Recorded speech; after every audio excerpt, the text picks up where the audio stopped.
মাঝে মাঝে আল্লাহ আমাদেরকে দুঃখ কষ্ট দিয়ে পরীক্ষা করতে চান, এগুলো আমাদের জন্য খারাপ নয়। এই দুঃখ কষ্ট বিপদ আমাদের কোমরকে সোজা করে, আমাদের পায়ের মাটিকে শক্ত করে। চিল্লায় বলেন ঠিক কিনা? প্রতিকূল পরিবেশে কিভাবে বাঁচতে হয় এই দুঃখ কষ্ট আমাদেরকে শিখায়। এজন্য মুমিন বান্দার বৈশিষ্ট্য হচ্ছে দুঃখ কষ্ট বেদনা জ্বালা এগুলোতে সে আপসেট হয় না, সে হাল ছেড়ে দেয় না, সে ভরসা রাখে একজনের উপর। চিল্লায় বলতে হবে তিনি কে? কারণ মুমিন জানে রাত্রি যত গভীর হয় অন্ধকার তমানিসা ভেদ করে সুবহে সাদিক হয়। মুমিন জানে তার জীবনে দুঃখ কষ্ট বিপদ যত বাড়তে থাকে সুখের দিন কাছে আসতে থাকে। এজন্য মুমিনের হারাবার কিছু নেই। ফা ইন্না মাআল উসরি ইউসরা, ইন্না মাআল উসরি ইউসরা। নবী হে, কষ্টের পরেই আছে আনন্দ, দুঃখের পরেই আছে সুখ। আপনি সমস্যায় পড়েছেন, ওই সমস্যার সমাধানও আছে না নাই? এই পৃথিবীতে এমন কোন সমস্যা আছে যেটা সমাধান নাই? কথা বলেন। সমস্যা তৈরি করেছে কে? আবার সমাধানও দিয়েছে কে? Allah doesn't create a lock without its key. Allah কখনো চাবি না বানাইয়া ওইটার তালা বানায় নাই।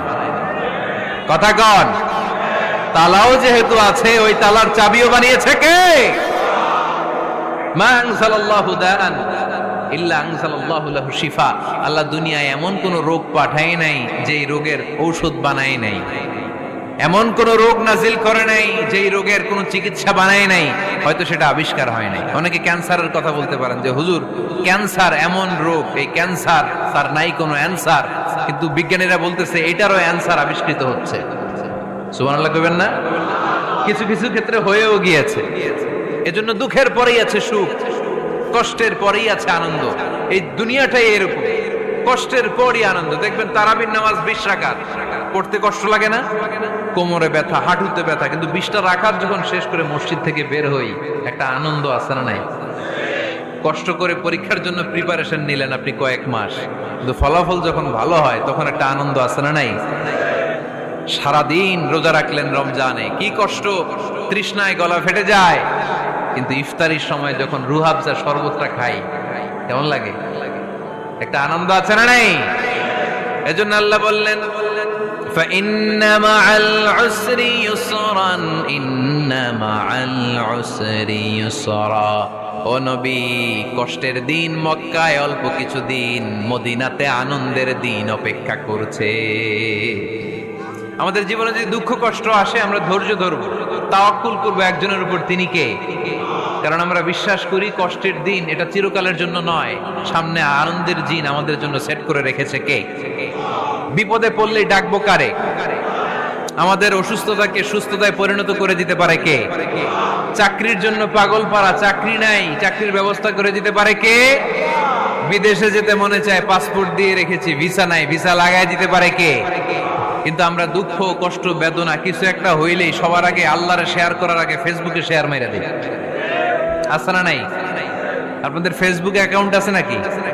কার কার আছে দেখি?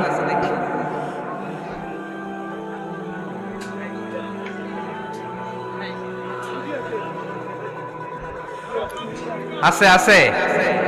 এটার জন্য আমরা ভালো কাজে লাগাই, ঠিক কিনা? আপনি চাইলেই এমন ভাবে ফেসবুক ফ্রেন্ড লিস্ট করতে পারেন যারা ভালো ভালো জিনিস শেয়ার করে, যারা মোটিভেশনাল জিনিস শেয়ার করে, ইসলামের পক্ষে কথা বলে। আপনার এক একটা শেয়ারে অনেকের জীবন বেঁচে যেতে পারে, ঠিক কিনা? একজন মুমূর্ষ রোগীকে বাঁচাতে রক্তের প্রয়োজন, রক্তের গ্রুপ এ পজিটিভ। যারা রক্ত দান করতে আগ্রহী তারা এই নাম্বারে যোগাযোগ করুন। ফেসবুকে মাঝে মাঝে এরকম নিউজ আসে না নাই? আপনি just you put down in share, শেয়ারের মধ্যে একটা পুট করে দিলেন, একটু শেয়ার মেরে দিলেন, ছড়িয়ে পড়লো হাজার হাজার ফেসবুক ফ্রেন্ডদের কাছে। তাদের অনেকে ব্লাড দিতে আগ্রহী, সে তাড়াতাড়ি যে সেখানে ব্লাড ডোনেট করে আসলো। আপনার একটা শেয়ারের কারণে বেঁচে গেল অনেকগুলো প্রাণ। চিল্লা এখন ঠিক কিনা? রক্তদানের মতো শ্রেষ্ঠ ইবাদত হতে পারে? আমরা মনে করি শুধু জিকিরি ইবাদত, আমরা মনে করি শুধু নামাজি ইবাদত। রক্তদান, এক ব্যাগ রক্ত থেকে অনেক মানুষকে বাঁচানো যায়। এর মধ্যে আছে হিমোগ্লোবিন, এর মধ্যে আছে প্লাটিলেট, আছে প্লাজমা। রক্তে একটা উপাদান আছে প্লাজমা, নাম শুনছেন? আগুনে পোড়া রোগীকে বাঁচাতে এই প্লাজমা লাগে। হসপিটালের বার্ন ইউনিটে যেয়ে দেখবেন মানুষ কিভাবে চিল্লায়। নুসরাত নামে একটা মেয়ে মারা গেল না? এক বদমাইশের কবলে পড়ে মারা গেল না? তাকে আগুন জ্বালিয়ে দেয়া হয়েছিল তার গায়ে, তার প্লাজমাগুলো জ্বলে গিয়েছিল। আগুনে পোড়া রোগীর যে কি কষ্ট, একটু দেখার জন্য হসপিটালের বার্ন ইউনিটে যাবেন, দেখবেন যে কি কষ্টে আছে তারা। এই প্লাজমাগুলোকে অনেক সেন্টিগ্রেড তাপমাত্রা নামিয়ে ঠান্ডা করে দেহে পুশ করা হয়। আপনার এক ব্যাগ রক্ত থেকে প্লাজমা আলাদা করা হবে, প্লেটলেটস আলাদা করা হবে, হিমোগ্লোবিন আলাদা করা হবে, শ্বেতকণিকা, লোহিত কণিকা আলাদা করে অনেকগুলো মানুষ বেঁচে যাবে। এজন্য ফেসবুক থাকাটা দোষের কিছু না, তবে ভালো কাজে আমরা ব্যবহার করব, ঠিক কিনা? আপনার ফেসবুক শেয়ারিং আপনার জান্নাতি বানাতে পারে, আর আপনার ফেসবুক শেয়ারিং আপনার জাহান্নামের লাকড়ি বানাতে পারে। চিল্লায় বলেন ঠিক কিনা? So the decision is yours. সিদ্ধান্ত আপনাকে নিতে হবে, আপনি কিভাবে করবেন। যে কোনো বিপদে ওয়া ইলা রাব্বিকা ফারগাব, কোন দিকে মনোনিবেশ না করে কার দিকে মনোনিবেশ করব? যে কোনো বিপদ আপদ ফেসবুকে শেয়ার করার আগে শেয়ার করব কার কাছে? আমাদের যার যা লাগে আল্লাহ সবও যদি দিয়ে দেয়, আল্লাহর ধনভাণ্ডারের 1 ইঞ্চিও কমবে? হাদিসে কুদসিতে আল্লাহ বললেন, লাউ আন্না আউওয়ালাকুম ওয়া আখিরাকুম ওয়া ইনসাকুম ওয়া জিন্নাকুম, পৃথিবীর সব জিন, পৃথিবীর সব মানুষ বিশাল মরুভূমিতে দাঁড়িয়ে যদি আমার কাছে চাইতে শুরু করে, আল্লাহ এটা দাও, ওটা দাও, ওটা দাও, আমি আল্লাহ তোমাদের সব চাহিদাও যদি মিটিয়ে দেই, আমি আল্লাহর ধনভাণ্ডারের 1 ইঞ্চিও কমবে না। এজন্য চাইবো কার কাছে? বিপদে আপদে ভরসা করব কার কাছে? আর অবসরগুলোকে কাজে লাগানোর দরকার আছে না নাই? স্বাবলম্বী হওয়ার চেষ্টা করার দরকার আছে না নাই? ফাইন্না মাআল উসরি ইউসরা, ইন্না মাআল উসরি ইউসরা। নবী হে, কষ্টের পরেই আছে সুখ, দুঃখের পরেই আছে আনন্দ। সব সময় মানুষের সময় একরকম কাটে না। এজন্য আমরা তাওয়াক্কুল করতে চাই একজনের উপর, তিনি কে?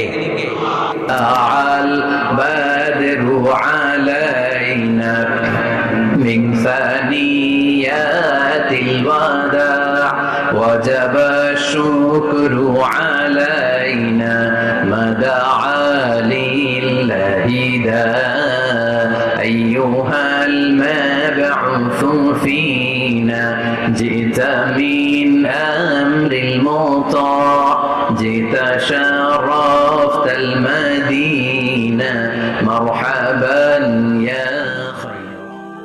আসসালামু আলাইকুম। ভিডিওটি ভালো লাগলে একটি লাইক দিবেন এবং চ্যানেলে নতুন হলে চ্যানেলটি সাবস্ক্রাইব করে দিবেন এবং পাশে থাকা বেল আইকনটি প্রেস করে দিবেন। ধন্যবাদ।